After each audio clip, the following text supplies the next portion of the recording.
Հարգելի գործընկերներ, ես իհարկե չեմ ընդհատում ելույթները, բայց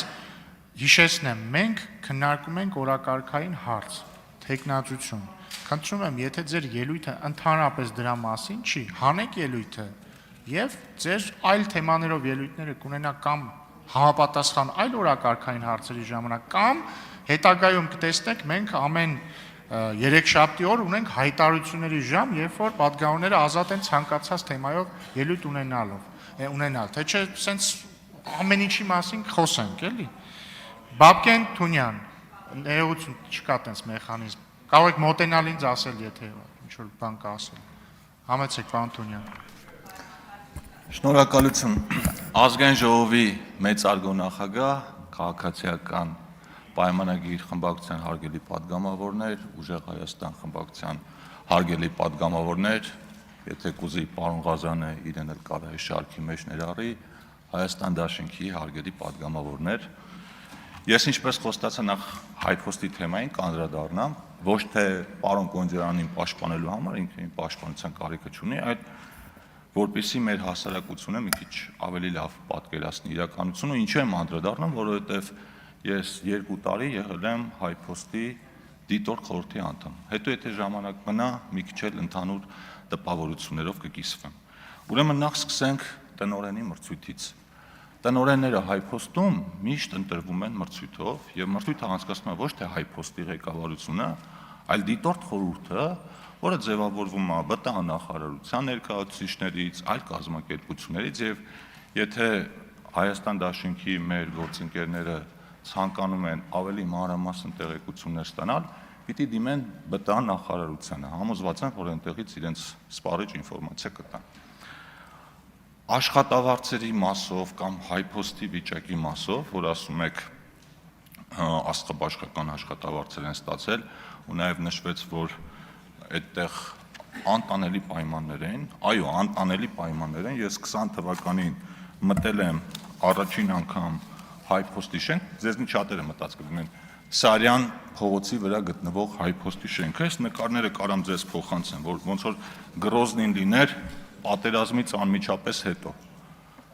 Ու դա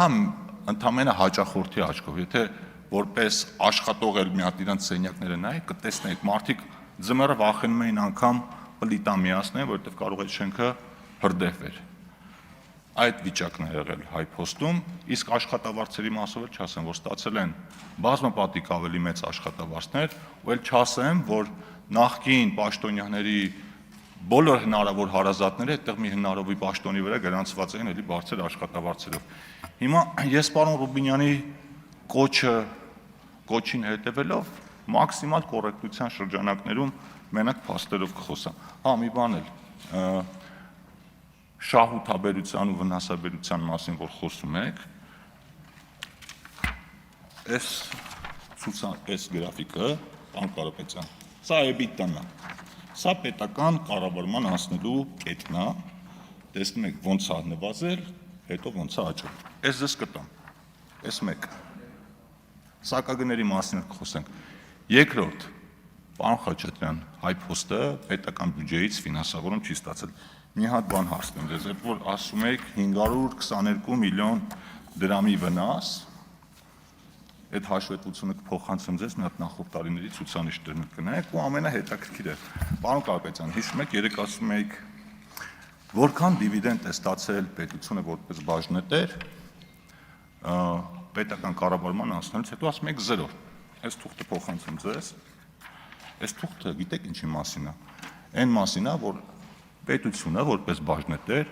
2023, 24, 25 թվականներին ամեն տարի ստացել է 500 միլիոն դրամ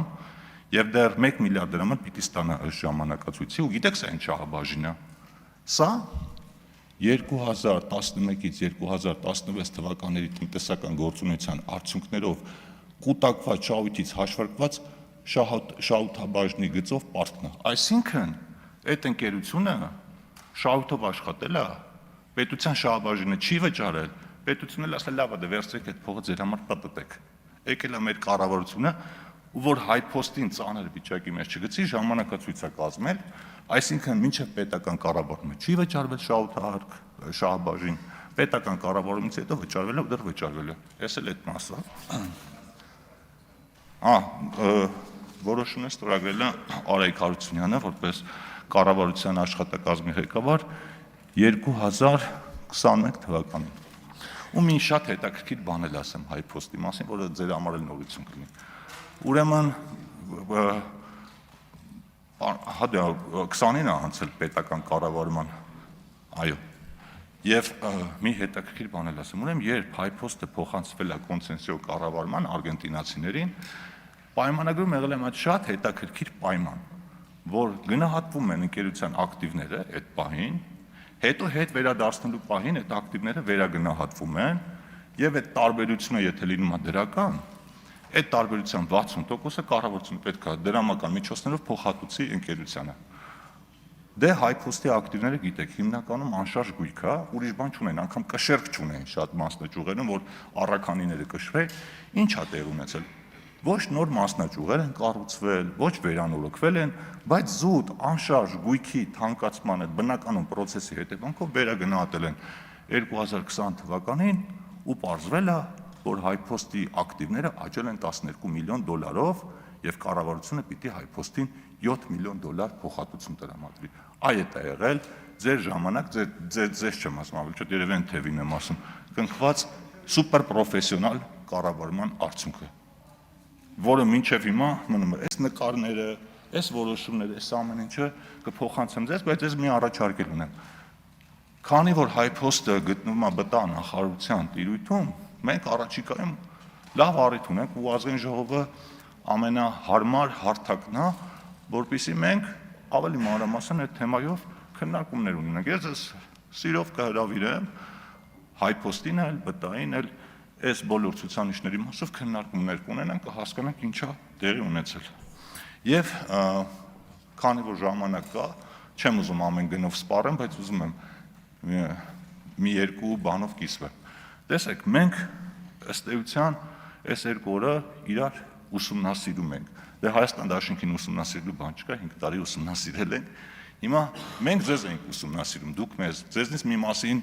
մինչև էտել ենք ճանաչում, հերակա կարգով իրար այդ բանավիճել ենք, արձագանքել ենք, բայց այնպես պետ-ատ խոսակցության առիթ չի եղել ու պարոն Կարպետյան, ձեր ելույթը ինձ մոտ հույս առաջացրեց,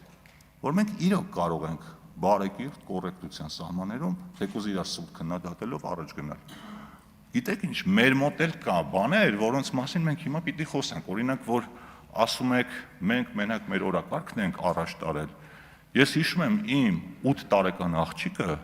երբ որ YouTube-ով ինչ-որ բան էր նայում ու մեջտեղը ընկնում էր ձեր այդ գովազդի տակ դրած ադրբեջանցիների տեսահոլովակները, ու ինձ հարցնում էր, ճիշտ է, ես մտածում եմ, երբ է գալու այն օրը,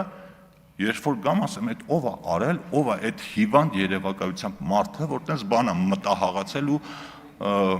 եթեր էր հեռացակել, բայց ու էլի բաներ կասենք, օրինակ պարոն Ղազարյանը ասում է, եթե 8 ապրանք քաղաքացիական պայմանագրից անցնեն մեր կողմ, դե գիտեք, ասում իրանք ապրանք են, հիմա գայթակղությունը շատ մեծ է, որ պարոն Ղազարյանին ասեմ ապրանքը դու ես, բայց դե քանի որ բարեկրթության կանոններով ենք առաջնորդում, չեմ ասում այդ մասին, բայց հա, չեմ ասում, չէ, իրոք չեմ ասում, չէ, չեմ ասի, բայց համաձայն եք հարգելի գործընկերներ, եթե բարեկրթության կանոններով ենք առաջ շարժվում, եկեք այդ կանոնը ֆիքսենք ու գնանք առաջ, որովհետև համոզված եմ, որ մենք դա կարող ենք անել։ Ես նաև գիտեմ հանուն արդարության, որ ձեզ կաշկանդում են նաև կարող է որոշ շրջանակներ, որոշ լրագրողներ, կարող թասիբի գցեն, ասեն, բա այդ ոնց եք հետները կանգնած բարևում այդ խի էսպես արեցիք, բայց ինձ թվում է ամեն քաղաքական ուժ ինքն է որոշում իր վարքագիծը ոնց կառուցի եւ մենք այստեղ իրար թշնամի չենք, ու որ ասում եք մեր երկրի խնդիրներով ենք զբաղվելու, մենք դա մենակ ողջունելու ենք, որովհետև համոզված եմ, որ դուք թեկուզ ձեր քննադատություններով այստեղ ընդունվող որոշումների որակը կարող եք էապես ավելացնել։ Իսկ խորհրդարանի վարկանիշի մասին, օրինակ ինչ վարկանիշ է ունենալու 9-րդ գումարման խորհրդարանը, օրինակ մենակ այն հանգամանքը, որ երթման ժամանակ ոտքի չեք կանգնում, ձեր անունը հնչեցնելուց ոտքի չեք կանգնում, հարգելի գործընկերներ, Այդ արդեն էս խորհրդարանի վարկանիշի վրա վատ ազգում, որտեղ մարդիկ ասում են, իսկ падգամավորները իրանց ինստիտուտին լուրջ չեն վերաբերվում, մենք ինչի պիտի լուրջ վերաբերվենք։ Ու խնդրում եմ, եթե դուք ձեզ համարում եք падգամավոր, այսինքն մանդատը վերցրել եք, այնպես չի լինում, որ միայն դուք եք падգամավոր, այդ մասով լեգիտիմություն ընդունում եք, մեր մասով, վարչապետի մասով, մնացած պետական ինստիտուտների մասին ոչ։ Մենք բոլորս падգամավորներ ենք, գտնում ենք Հայաստանի Հանրապետության ազգային ժողովում ու կարծում եմ այս ամբիոնն ու այս ինստիտուտը մեզ պարտադրում են հարգալից լինել մեկս մյուսի նկատմամբ ու նաև մեզ ընտրողների նկատմամբ։ Մեր ներկայությունը ձեզ հաճելի չի, ձեր ներկայությունը մեզ հաճելի չի, բայց մենք հարգում ենք ձեր այն մի քանի 100,000 քվեները, այն մարդկանց, որոնք ձեզ ձայն են տվել, ու նաև փոխադարձ հարգանք ենք ակնկալում ձեզանից։ Հարգանքով կլինեք, տասնապատիկ ավելի հարգանք կստանաք, անհարգալից կլինեք, մենք դրան սովորել ենք արդեն անցած 7 տարիների ընթացքում։ Շնորհակալություն, իսկ պարոն Կոնջյանին մաղթում եմ հաջողություն եւ համոզված եմ, որ ինքը շատ լավ ազգային ժողովի փոխնախագահ կլինի։